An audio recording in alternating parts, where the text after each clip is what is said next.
5. 3 votes for headlines.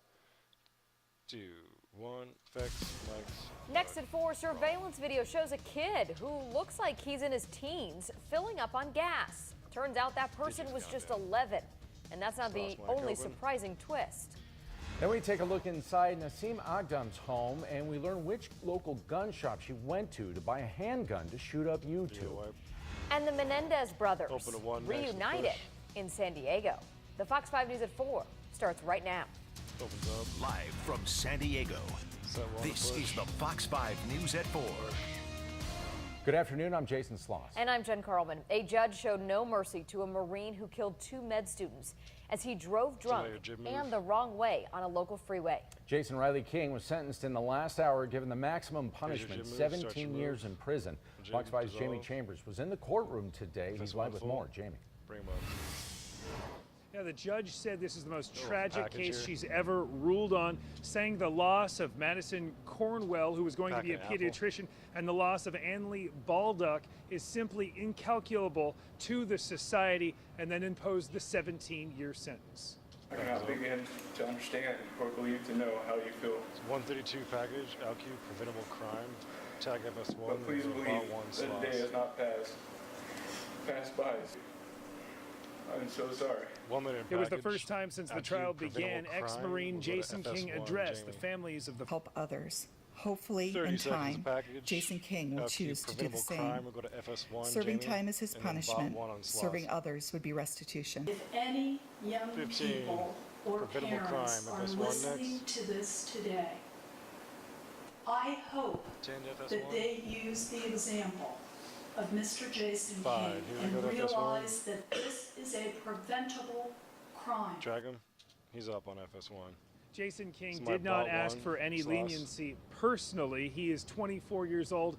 When he is eligible for parole, he'll be just shy of 40. From downtown, Jamie Chambers, Fox 5 News. Jamie, thanks. A man who carjacked a woman in Hillcrest this morning, then crashed in Lemon Grove, remains on the loose. It started around 7 when a guy pulled a gun on a woman in a parking structure on 4th Avenue. He grabbed her purse and took off in her car. Just before 10 o'clock, police say the car was involved in a 3-vehicle crash on Lemon Grove Way. Police say the driver ran off and was believed to have holed up in an apartment building that police then surrounded. Officers searched but did not find him. An 11-year-old boy in Oceanside stole his grandmother's car and took it for a joyride in the middle of the night. Fox 5's Sharon Chen is live at Libby Lakes, where the cops finally caught up with the child. Sharon. So my package. All right, Jen and Jason, this is where police located the stolen car as well as the boy and his friends. Now, the grandmother told police that at about 10 o'clock last night, she saw her grandson go to bed. But then, before she knew it, he was out the door and joyriding with his friends. Spot camera spotted 11-year-old Cesar DeContis leaving his grandmother's house again this morning. But take a look. This is him at about 1:15 a.m. With several after she called police. From surveillance video, police were able to track the license plate of the car to Caesar's grandmother. They searched for hours, and it wasn't until 5:30 in the morning the car and the kids were found near Libby Lake, all of them safe.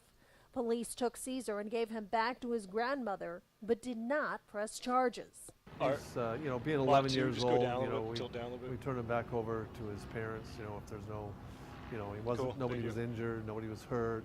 We do have a violation of, joyriding. And of course, it was a family car. So in that regard, we gave him back to his parents. Juvenile hall won't take him that young. Bring her up live. She's up. Police also told us that this is not the first time that Caesar has run away. Neighbors we talked to say there is a good reason why. We'll talk about that coming up at 5. I'm live here in Oceanside. Sharon Chen, Fox 5 News. We are getting our first look inside the home of a San Diego woman who opened fire at YouTube headquarters this week. The parents of Nasim Agdam allowed Good Morning America inside her bedroom, the place she apparently created those YouTube videos.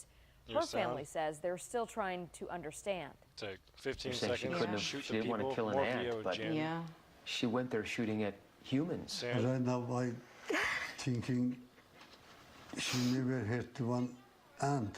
How she shoot the people? Open queue. We also learned today Agdam bought her 9mm handgun from a San Diego gun dealer called the Gun Range. It's in Kearny Mesa on Balboa Avenue. A store employee there told the Mercury News he remembers her buying the gun in January, but nothing stood out to him as a warning sign. First, it was U.S. tariffs on China, then Chinese tariffs on the U.S. Now, President Trump is ordering another $100 billion on Chinese imports. Caroline Shively with the escalating trade dispute between the world's two largest economies. The top economic advisor in the White House says if the trade rhetoric between the U.S. and China is making you nervous, blame China. Don't blame Trump. President reassure the markets that the U.S. is not headed toward a trade war with China. But here's his boss's take. We don't have tariffs on Chinese goods. Standard out when did the president first tell you that he was going to announce his additional potential $100 billion in tariffs? Watch her on 2. Last evening. If you're keeping track, on Tuesday, the U.S. proposed a tariff on $50 billion worth of Chinese goods. Amidst the trade war fears, there was mixed economic news. U.S. employers added 103,000 jobs in March, smaller than recent months, but the unemployment rate remains at 4.1%. We have steady income gains, rising household wealth, and elevated consumer confidence, which continue to support consumer spending. White House officials are quick to point out the tariffs proposed by the U.S. and China are just that, proposals. Nothing has been implemented yet. In Washington, Caroline Shively, Fox News. New at 4 o'clock, a woman seen in surveillance video vandalizing a church in Logan Heights is not allowed to go near that church any longer. Cops say Kelly Duggan walked up to the statue of the Virgin Mary at Our Lady of Guadalupe Church on Kearny Avenue, picked up a wooden nail as you saw there and threw it at the shrine, shattering the glass. The damage was more than $1,000 in court today. A judge ordered her held on $45,000 bail. And this just into the Fox 5 newsroom. Texas Republican Representative Blake Farenthold, accused of sexual harassment of a former aide, has now resigned after insisting for months that he was going to serve out his current term in Congress. Now, Farenthold lost a lawsuit involving his ex-communications director, that was Lauren Green. She was given a $84,000 settlement that was taxpayer money. At this point, Farenthold says he's promising to pay back that cash to the taxpayers at some point down the road. Jen? Phil, thanks. The infamous Menendez brothers, known for killing their parents, reunite in prison and right here in San Diego County. Eric Richards is in Otay Mesa with more. Well, this is a case that has really gripped the country. We're talking about the Menendez brothers. To some, they're known as the Blood Brothers. Convicted in '96 of killing their parents at their Beverly Hills mansion. Now, for the first time since this trial back in '96, they actually had the opportunity to come face to face here at Donovan State Prison, and we're hearing that already happened. Take a look at this family photo, obviously taken while those kids were younger. Now, Lyle and Eric Menendez, again convicted in '96 of shooting their millionaire parents to death at point-blank range as they watched TV and classification status. And keep in mind, these brothers have absolutely no chance at parole as they continue serving. They're from a family member, so it should really be interesting to see how they continue spending their time here at Donovan State Prison. In Otay Mesa, for now, we'll get it back to you. Eric, thank you. The National Guard is headed to the border, but do people living along the border actually think it's necessary? We'll show you how residents and the head of the Border Patrol feels. Then a modern-day Bonnie and Clyde of sorts, only this couple didn't get as far. What cops did that finally brought an SUV going 120 miles an hour to a stop.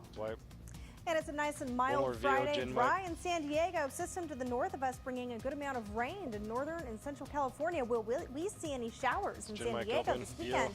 I'll have the answer coming up.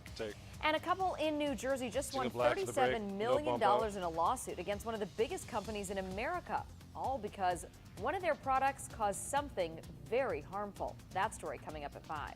Clear mics, bug out, sting. You're watching the Fox 5 News at 4. Break, roll, rim break, D off.